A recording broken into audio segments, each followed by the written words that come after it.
3. C. O Triângulo de Salomão. Plenitudo, voces. Biná. Physis. O verbo perfeito é o ternário, porque supõe um princípio inteligente, um princípio falante e um princípio falado. O verbo perfeito é o ternário, porque supõe um princípio inteligente, um princípio falante e um princípio falado. O absoluto que se revela pela palavra proporciona a essa palavra um sentido igual a si mesmo e cria um terceiro sentido na inteligência dessa palavra. Assim é como o sol se manifesta por sua luz e prova sua manifestação ou a torna eficaz por meio do seu calor. O ternário está traçado no espaço pela ponta culminante no céu, o infinito em altura, que se une por meio de duas linhas retas e divergentes ao oriente e ao ocidente. Contudo, a esse triângulo visível a razão confronta outro triângulo invisível, que afirma ser igual ao primeiro. É este o que tem por cimo a profundidade e cuja a base invertida é paralela à linha horizontal que vai do Oriente ao Ocidente. Esses dois triângulos, reunidos em uma só figura, que é a de uma estrela de 6 raios, formam o signo sagrado do selo de Salomão, a estrela brilhante do macrocosmo. A ideia do infinito e do absoluto se manifesta por meio deste signo, que é o grande pentáculo, isto é, o mais simples e o mais complexo resumo da ciência de todas as coisas. A própria gramática atribui 3 pessoas ao verbo. A primeira é a que fala, a segunda é a quem se fala e a terceira é de quem se fala. O princípio infinito, criando, fala de si mesmo a si mesmo. Eis aqui a explicação do ternário e a origem do dogma da Trindade. O dogma mágico também é 1 em 3 e 3 em 1. O que está em cima parece ou é igual ao que está embaixo. Assim, duas coisas que se parecem e o verbo que se manifesta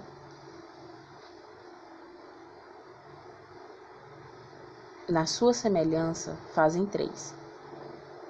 O ternário é o dogma universal. O ternário é o dogma universal. Em magia, princípio, realização, adaptação. Em alquimia, azote, incorporação, transmutação. Em teologia, Deus, encarnação, redenção. Na alma humana, pensamento, amor e ação. Na família, pai, mãe e filho. O ternário é o fim e a expressão suprema do amor. Somente se buscam 2 para que se convertam em 3. Há 3 mundos inteligíveis que se correspondem entre si por analogia hierárquica: o mundo natural ou físico, o mundo espiritual ou metafísico e o mundo divino ou religioso. Desse princípio resulta a hierarquia dos espíritos divididos em 3 ordens e submetidos nessas 3 ordens sempre pelo ternário.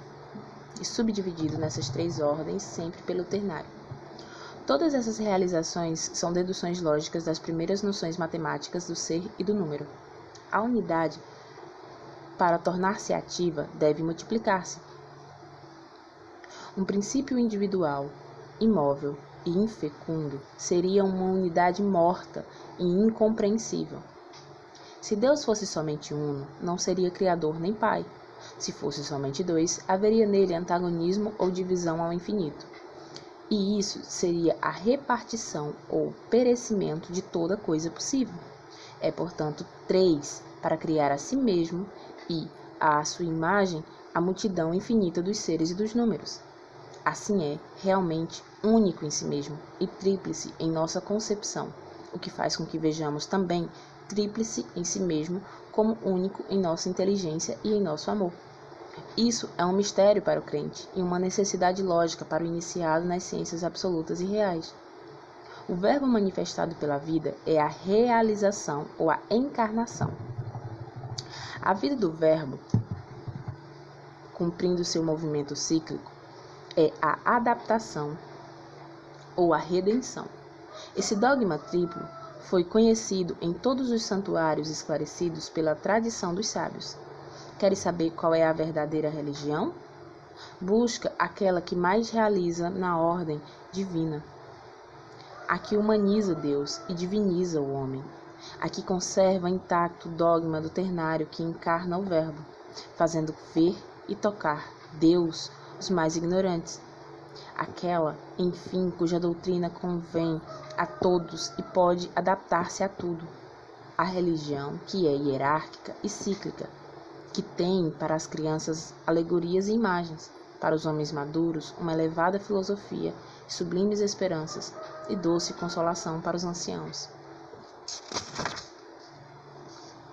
Os primeiros sábios que buscavam a causa das causas viram o bem e o mal do mundo. Observaram a luz e as sombras, compararam o inverno com a primavera, a velhice com a juventude, a morte com a vida, e disseram: a causa primeira é benfeitora e rigorosa, vivifica e destrói. Há, então, dois princípios contrários, um bom e um mau? Perguntaram os discípulos de Manés. Não. Os dois princípios do equilíbrio universal não são contrários, ainda que opostos em aparência, porque é uma sabedoria única a que opõe um ao outro. O bem está à direita e o mal está à esquerda, porém, a bondade suprema que se acha acima de ambos, ela se servirá do mal para o atributo do bem e do bem para a redenção do mal. O princípio da harmonia está na unidade, e isto é o que concede na magia tanto poder ao número ímpar. Entretanto, o mais perfeito dos números ímpares é o 3, porque é a trilogia da unidade. Nos trigramas de Forre, o ternário superior se compõe de 3 yangs, ou figuras masculinas, porque, na ideia de Deus, considerado como princípio de fecundidade nos 3 mundos, seria inadmissível qualquer coisa passiva. É também por isso que a Trindade cristã não admite de forma alguma a personificação da mãe, que está implicitamente enunciada na do seu filho. Também é por isso que é contrário às leis da simbologia hierárquica e ortodoxa personificar o Espírito Santo sob a forma de uma mulher. A mulher sai do homem como a natureza sai de Deus.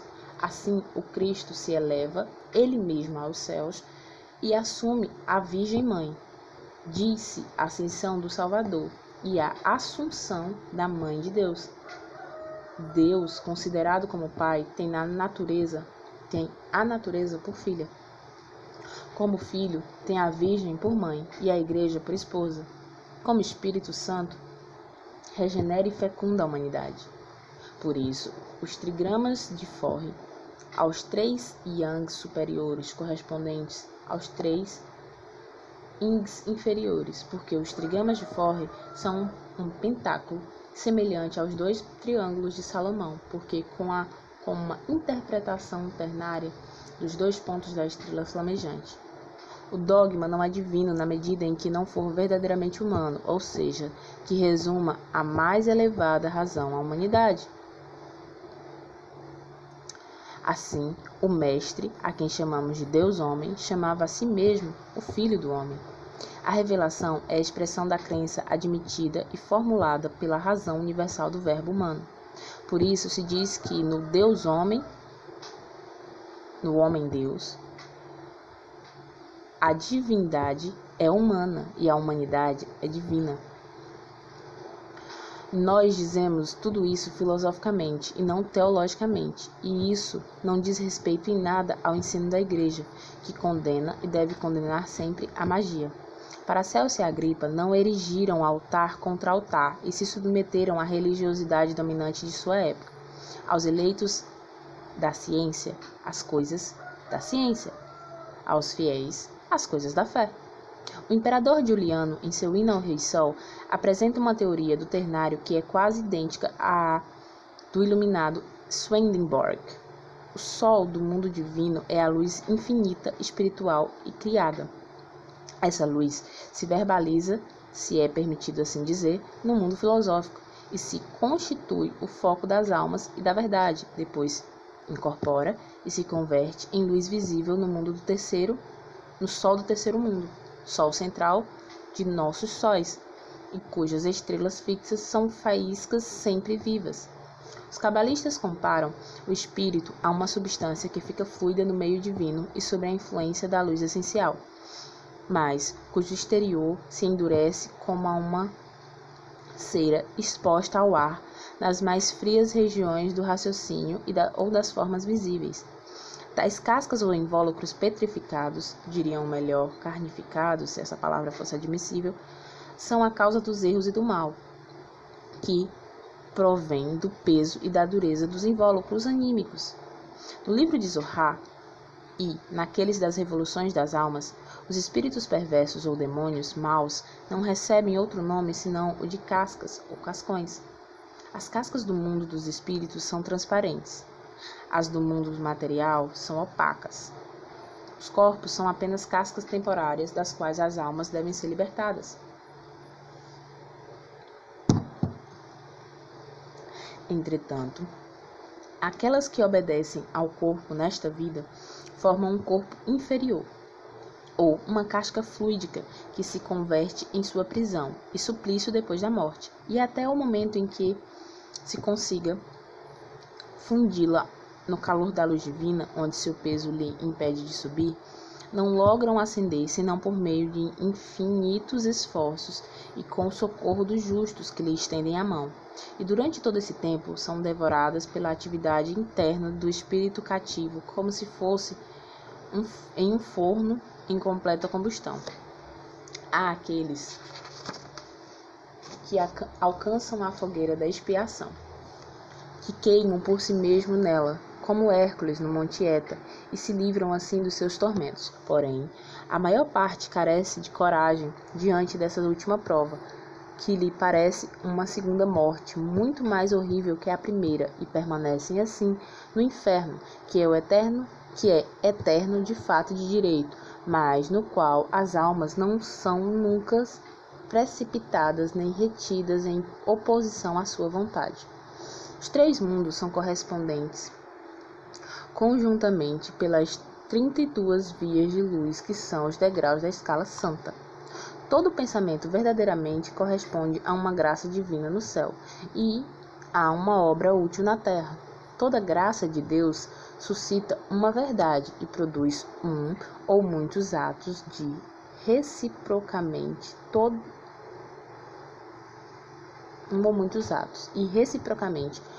ato move nos céus uma verdade ou uma mentira, uma graça ou um castigo.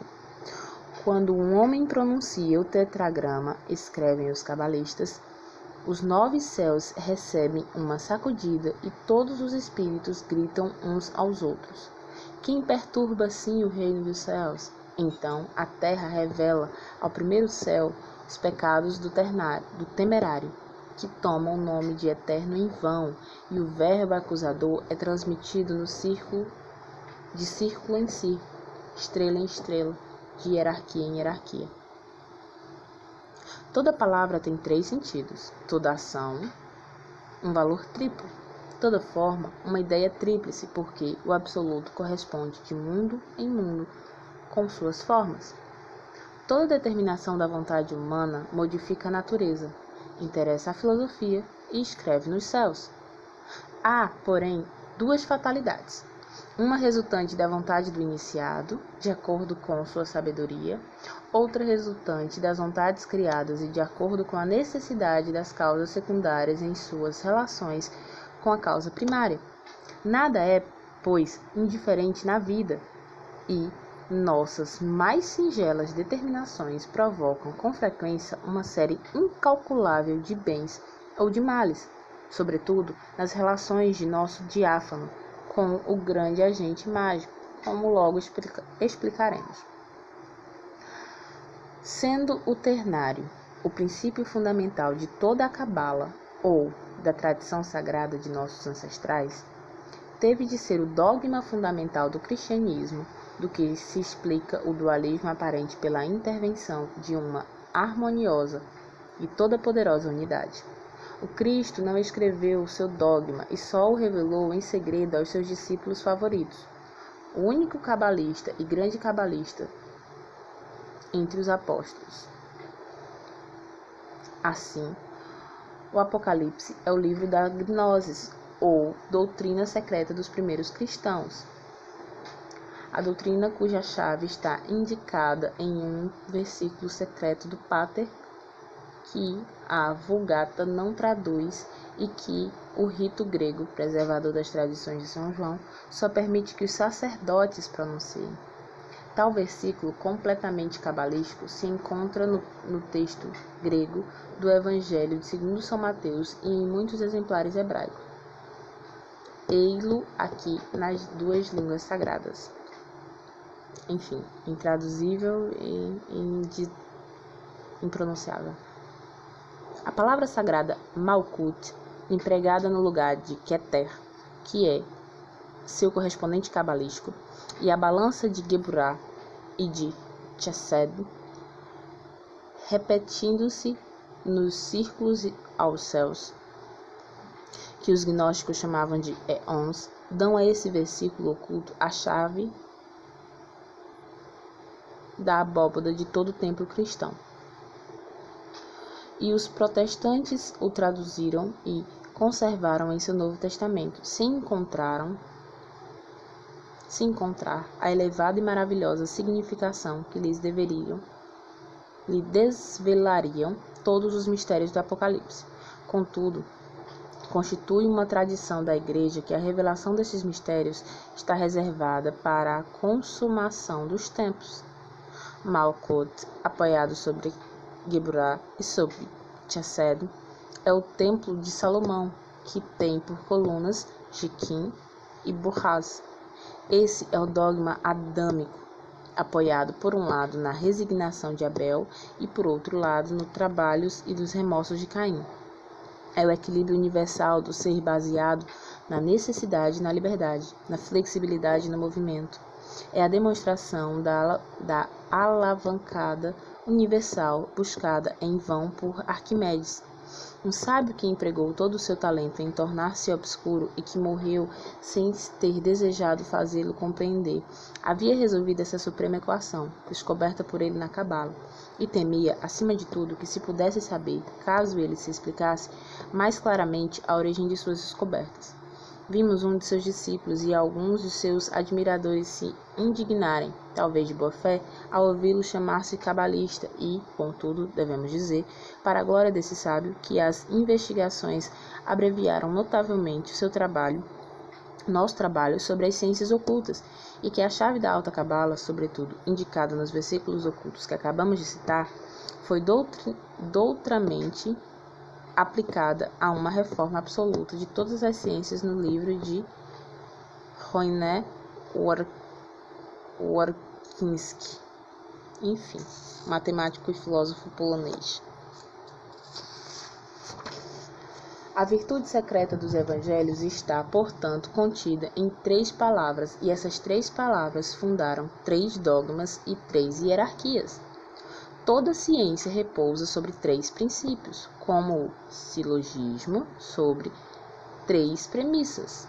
Há também 3 classes distintas ou 3 posições originais e naturais entre os homens, os quais estão convocados a se elevar do mais baixo ao mais alto. Os hebreus chamaram essas 3 séries ou 3 graus de progresso dos espíritos de Asiá, Gezirá e Briá. Os gnósticos, que eram cabalistas cristãos, os chamaram de Ilê, Psique e Gnosis. O círculo supremo era determinado entre os hebreus Azilut e entre os gnósticos Prelomá. No tetragrama, o ternário, tomado o começo da palavra, exprime a cúpula divina, tomando no final, exprime o feminino e a maternidade. Eva tem um nome de 3 letras, mas o de Adão, o Adão primitivo, é expresso pela letra Yod sozinha, de modo que Jeová deveria pronunciar-se Eva. Isso nos conduz ao grande e supremo mistério da magia, expresso pelo quaternário.